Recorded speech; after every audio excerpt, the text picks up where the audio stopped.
তুমগো বয়সে কত কাম করছি আমি, এখন একটু কাম করলে আমার সারা শরীর ব্যথা করে। আর চিন্তা করেন না আম্মা, এখন থেকে সব কাজ আমিই করবো। রাসেলের মা, বৌমা তো তোমার ভালোই খাতির যত করতেছে। চাচি আম্মা আসসালামু আলাইকুম। ওয়ালাইকুম আসসালাম। না বৌমা, ইফতার গুলা রাখো। সে বাড়ি থেকে তো এক প্লেট ইফতার রাখে, আপনি তো এই 2 প্লেট ইফতার নিয়ে আইছেন। এতগুলা ইফতার? নাজমুলের শ্বশুর বাড়ি থেকে এক অটো ভইরা ইফতার পাঠাইছে। 1 কোটো ভরে ইফতার করেছে। 5 কেজি বেদানা, 5 কেজি আঙ্গুর, খেজুর, আরো নানান রকমের ফল, সব 5 কেজি কইরা। আর পেঁয়াজ ও ছোলা এগুলা তো আছে। নাজমুলের শ্বশুর বাড়ি অনেক বড় লোক না? ইফতার দেখা বুঝো না, তা তোমার পোলা শ্বশুর বাড়ি থেকে কি ইফতার পাঠাইছে? এখনো পাঠাই নাই, পাঠাইলে তো আমি সবার বাড়িতে বাড়িতে দিতাম। পাঠাইলে তো আমগরে দিতেই। আচ্ছা ঠিক আছে, আমি যাই, বাড়ি বাড়ি ইফতার গুলা দিতে হইব।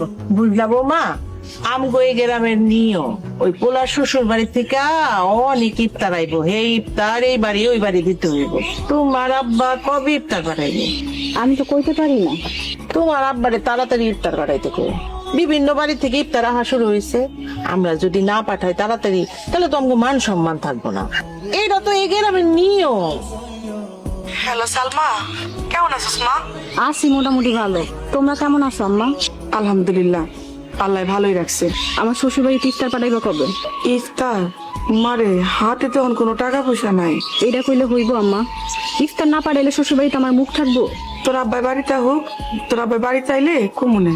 এইদিকে নিয়ম, শ্বশুর বাড়ি থেকে সব জাতের ফল মিলায়া বড় করে ইফতার দিতে হয়।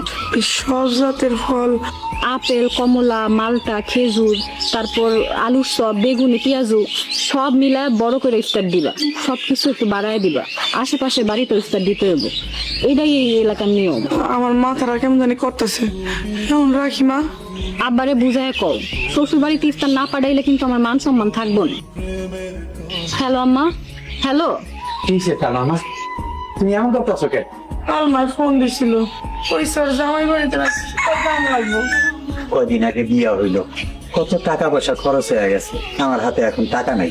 না দিলে নাকি মান সম্মান থাকবো না। জামাই বাড়ির নাকি নিয়ম, আশেপাশের লোকজন করে শ্বশুর বাড়ি ইফতারি দেওয়ান লাগে। ইসলামে তো এসব নিয়ম নাই। এইটা নাকি হ্যাঁ গো সমাজের নিয়ম। দেখি কারো কাছ থেকে টাকা ধার নিয়া অল্প করে নিয়ে যাবো। সালমাই কইলো অল্প নিলে হইব না, এই সব রকমের ফল, আপেল, কমলা, আঙ্গুর, মালটা, খেজুর, এরপরে দই মিষ্টি, এগুলো সব নিয়ে যেতে কইছে। কি কও এসব? এত ইফতার নিয়ে যাইতে হইব? কম করে হইলেও তো 5,000 টাকা লাগবে, এত টাকা আমি পাবো কই? টাকা না পারে না নিবা, এত চাপ নিও না তো। ইফতার না নিলে তোর বোনের যে শ্বশুর বাড়ির লোকজন কত কথা কইবে।